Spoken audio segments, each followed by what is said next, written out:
El hombre que conoce todos los secretos del chavismo está en la misma cárcel que Maduro, y esta semana envió una carta a Trump diciéndole que está listo para contarlo todo. Si el juez lo acepta como testigo, el juicio de Brooklyn cambia para siempre.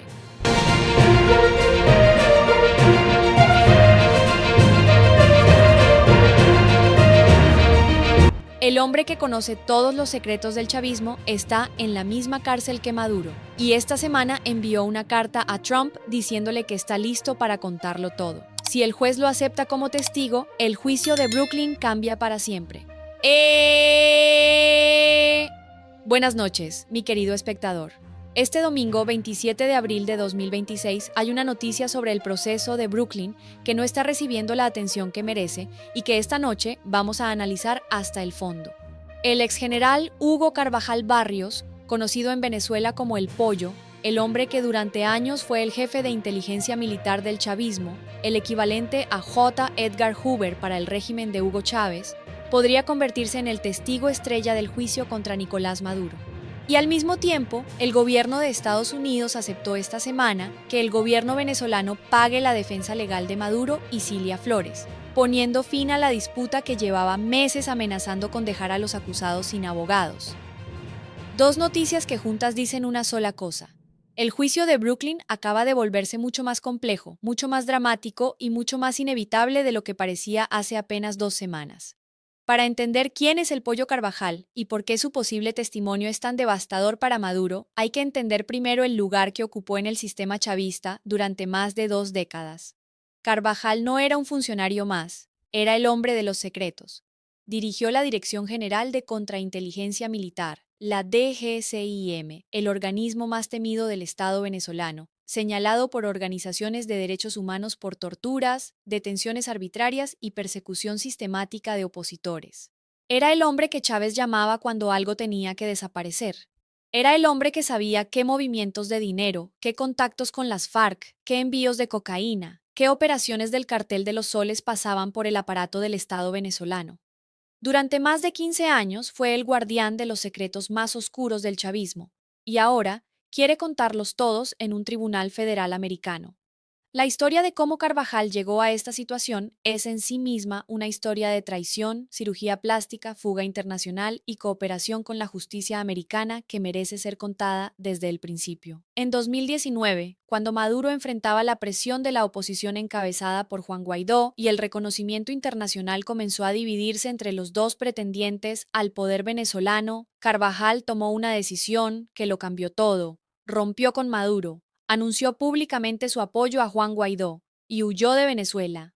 El entonces senador Marco Rubio describió esa defección como si se rompiera una represa. Era la primera vez que un miembro de la cúpula de seguridad del chavismo cruzaba al otro lado públicamente. En el exilio, Carvajal comenzó a publicar denuncias contra Maduro en un blog personal y en redes sociales. Decía que el círculo íntimo de Maduro estaba involucrado en narcotráfico y terrorismo, que el cartel de los soles era una estructura real y deliberada del Estado venezolano. Pero Carvajal no fue a ningún país dispuesto a extraditarlo, fue a España, y en España vivió escondido durante años. Se sometió a cirugía plástica para cambiar su apariencia, cambió su forma de vestir, intentó desaparecer entre la población española. Pero en 2023 las autoridades españolas lo encontraron y lo extraditaron a Estados Unidos.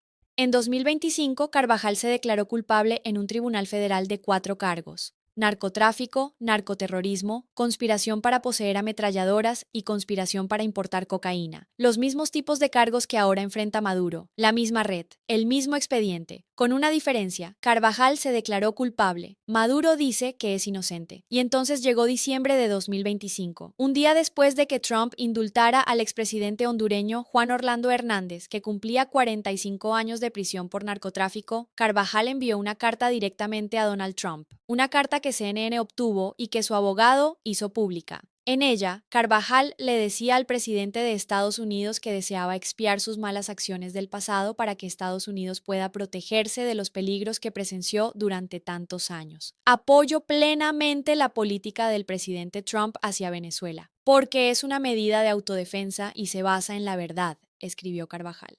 Y agregó: estoy dispuesto a proporcionar detalles adicionales sobre estos asuntos al gobierno de Estados Unidos. En esa carta, Carvajal hacía afirmaciones específicas y gravísimas.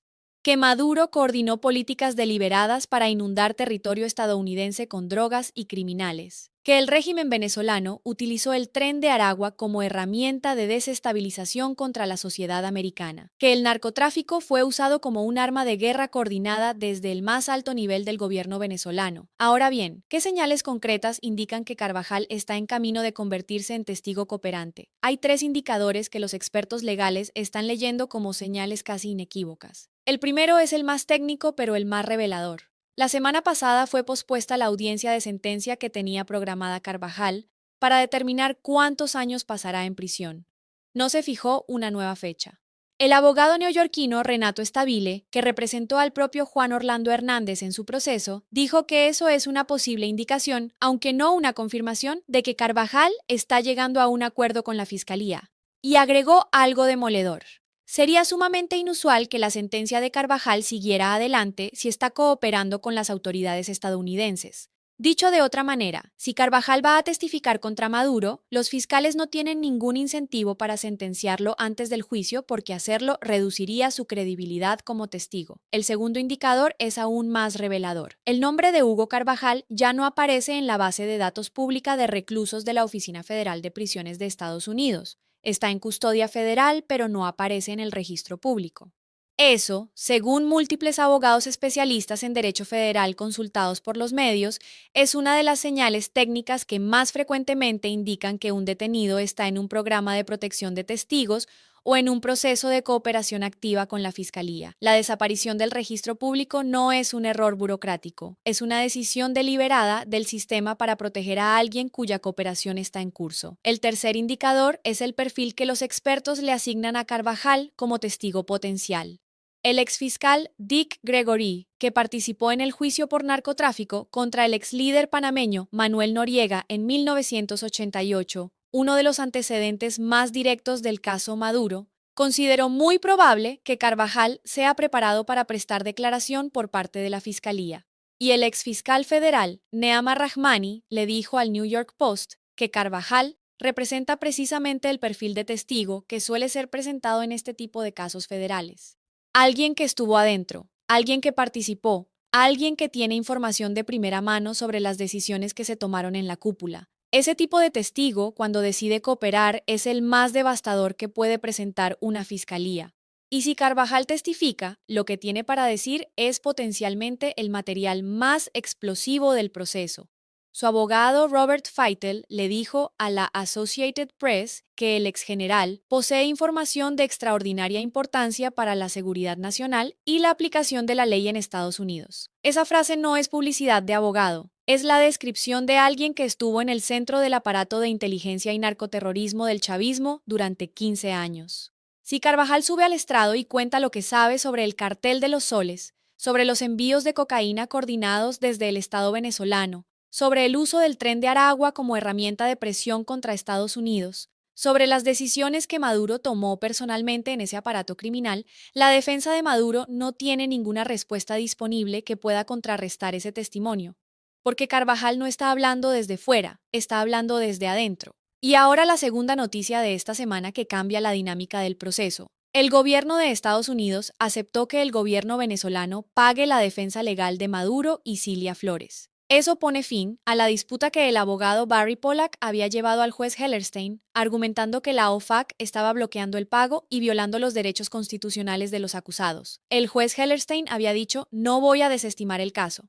Pero la OFAC finalmente concedió la licencia para que el gobierno venezolano transfiera los fondos necesarios para pagar a Pollack y al resto de la defensa. Eso significa que Pollack se queda en el caso, que Maduro tiene sus abogados de elección y que el proceso avanza sin el obstáculo procesal que la defensa había intentado usar para desestimarlo. Esas dos noticias juntas dicen esto: el juicio de Brooklyn va a ocurrir, ocurrirá con los abogados que Maduro eligió, y posiblemente ocurrirá con el hombre que dirigió la inteligencia militar del chavismo durante 15 años, sentado en la silla de los testigos, mirando a Maduro a los ojos, y contándole al jurado federal americano todo lo que vio desde adentro. Si eso ocurre, el proceso que el juez Hellerstein se negó a desestimar con 5 palabras el 26 de marzo va a producir un juicio que la historia venezolana recordará por décadas. Gracias por acompañarme esta noche. Soy Laura Salazar. Nos vemos en el próximo análisis.